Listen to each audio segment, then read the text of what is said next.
هلا والله.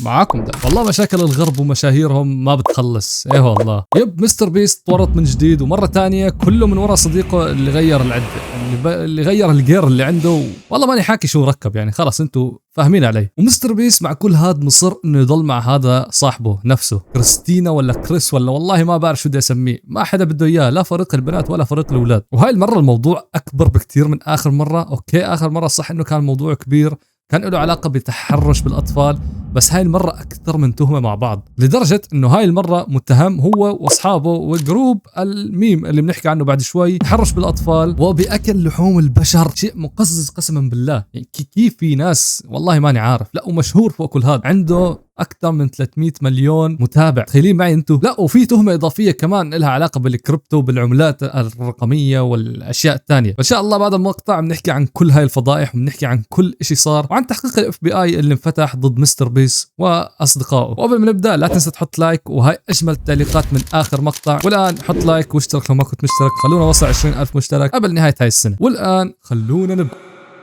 طبعا اللي ما بيعرف الموضوع القديم بكل اختصار، صديق مستر بيست اللي انفضح انه غير العده وبدل الجير اللي عنده، حول من جعفر لنانسي عجرم. يا اخي وين جعفر؟ من كريس لكريستينا. طلع عليه فضايح انه بيعمل اشياء وبيتواصل مع اطفال، يعني والعياذ بالله. والله ماني حابب احكي كثير بالتفاصيل عن هذا الموضوع لانه صدقني انتم رح تتضايقوا ورح تتقززوا من الشيء اللي ممكن تسمعوه. ومستر بيست بعد هاي الفضيحه طلع وقال انه كريس انطرد او كريستينا او والله ماني عارف شو بدي اسميه، وطلع من فريق مستر بيست. حرفيا هذا الشخص يعني كيف تعرف انه في بني ادم نكره على المجتمع لما يكون البنات ما بدهم اياه بفريقهم، ونفس الشيء الاولاد ما بدهم اياه بفريقهم. الله معك حبيبي. هون نعرف انه هذا الشخص ابدا مو صح. المهم انه الموضوع رجع انفتح، وحرفيا الان دخلت الاف بي اي بالموضوع. صار الموضوع جد، يعني بطل فيه مزح. خلص الاف بي اي دخلت، صار في تحقيق رسمي ونظامي. وصدقوني بعد ما فاز ترامب بالانتخابات الموضوع صار جدي اكثر، لانه مثل ما الكل بيعرف ترامب مع الحزب الجمهوري واللي يعتبر نوعا ما متدين. وهون لما اقول لك متدين مو يعني مسلمين، لا يعني اوكي مسيحيين بس متدينين وضد هاي الاشياء الشذوذ والاشياء الثانيه يعني. المهم في مقطع لبنت تكلمت فيه عن المشكله اللي صارت لمستر بيس وصاحبه الكائن الغريب. بس قبل ما نشوف المقطع خلوني اشرح لكم شوي عن القضايا وعن التهم وكيف قدرت الاف بي اي توصل لهاي القضايا. طبعا اللي ما بيعرف، في جروب لمستر بيس واصحابه، جروب بيرسلوا فيه ميمز بين بعض. اوكي، وداخل الجروب كان في مستر بيس ولكن مغير اسمه وكاتب جيسون. قال لك انه ايش هو اسمه؟ جيمي بغير اسمه بسميه جيسون، يعني انه ما حدا بيعرف. اخبث اخفي شفته بالتاريخ يا حبيبي. الاف بي اي لو بدهم يجيبوك بيجيبوك وبيجيبوا ابوك كمان. قال لك شو؟ قال لك عشان ما ينفضح. المهم داخل هذا الجروب كان قاعد عم ينرسل اشياء لاطفال بطريقه بذيئه جدا، والموضوع متكرر. يعني مو والله رسل ميم واحد وضحكوا عليه وبس، لا عم بتكرر بشكل متكرر الموضوع، لدرجه انه في شيء انتشر او اشاعه انتشرت انه كانوا راسلين صورة لطفل انمي وقايلين او كاتب فيه واحد من هدول الاعضاء يا ريت لو انا وهذا الشخص او هذا الطفل بنفس الغرفة. يعني عاد تخيلوا تخيلاتكم اللي بدكم اياه. يعني اقسم بالله شيء مريض صح. ومشان هيك في تحقيق كامل من الاف بي اي على مستر بيس واصحابه اللي بالجروب. والناس اللي مو فاهمه كيف وصل هذا المقطع للاف بي اي، ففي واحد من الجروب طلع شريف والحمد لله وارسل المقطع للاف بي اي او للحكومه. الان خلونا نشوف مقطع البنت اللي تكلمت عن الموضوع عشان تفهموا بشكل اكثر. فعلا هاي السنه سنه فضح واكسبوزنج المشاهير. حاليا يقال انه يتم التحقيق ضد اليوتيوبر المشهور مستر بيست، والتهمه إلها علاقه بالتحدث مع الناس القاصره، إلها علاقه بصور ومحادثات مع ناس.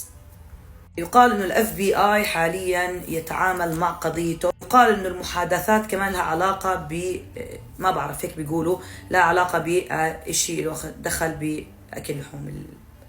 اليوتيوبر المشهور مستر بيس اللي عنده تقريبا 320 مليون، طلع شخص كان يشتغل بفريق العمل تبعه واتهمه او عرض محادثات بينه وبينهم. يتم التحقيق حاليا بهذا الموضوع.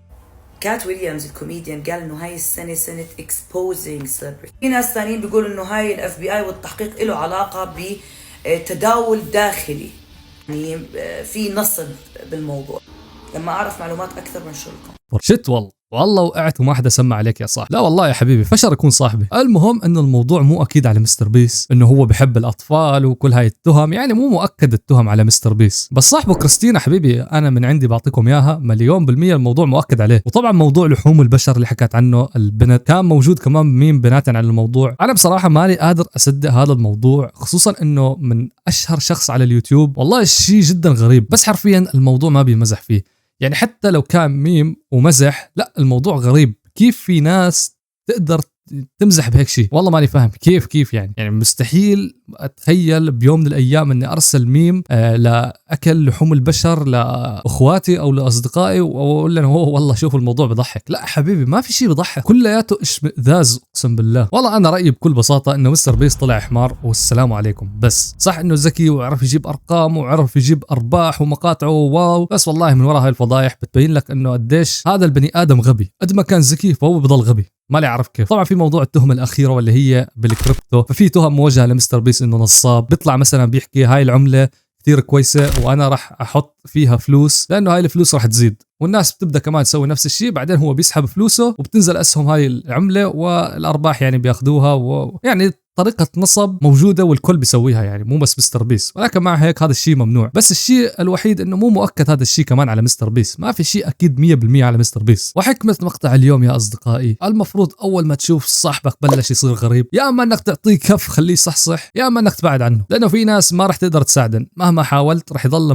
معند على رايه وخلص اللي هو شايفه صح وبس. وهون انت بعد عنه يا حبيبي، وخصوصا اذا كنت واحد من المشاهير يعني. بس للاسف، او ليش حتى للاسف، مستر بيس طلع حمار وقرر يطلع ويضل بدافع عن صاحبه ويضل على تواصل معاه وبرسلوا ميمز بين بعض، وصارت هاي القصه كلها من وراه. على العموم اكتبوا لي رايكم بالموضوع. انا بصراحه كتير استغربت، ما قدرت اصدق الشيء اللي شفته. بس بالنهايه هاي الغرب وهاي افكارا وهاي مشاهيرا، يعني لو بتتابعوا داي بتحطوا لايك وبتشتركوا في القناة، صدقوني بكون احسن لكم بكتير، وبلا مستر بيس بلا كل هاي الخرابيط. وبس والله هون بنكون وصلنا معاكم لنهاية المقطع لليوم. بتمنى يكون المقطع عجبكم. بالمناسبة نسيت احكي لكم رابط الانستغرام بتلاقوه تحت بالوصف، بنزل فيه اشياء يعني انا بتاكد انه راح تعجبكم، فروحوا تابعوني هناك وان شاء الله بقدر اتواصل معاكم بشكل اسهل هناك، بقدر ارد عليكم بشكل اسهل من التعليقات على اليوتيوب. فيب، ولا تنسى كمان يعني على كل حال اكتب لي رايك بالتعليقات، انا بقرا التعليقات كلها، يمكن ما ارد عليها كلها ولكن بقراها كلياتها، فاكتب لي رايك بالتعليقات، شو رايك انت في الموضوع. وبس لو عجبك المقطع اشترك في القناه وحط لايك. كان معكم داي وبيس.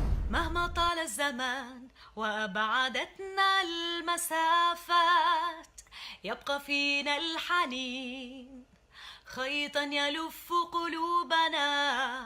ها قد آن الأوان لنلون أحلى الأمنيات.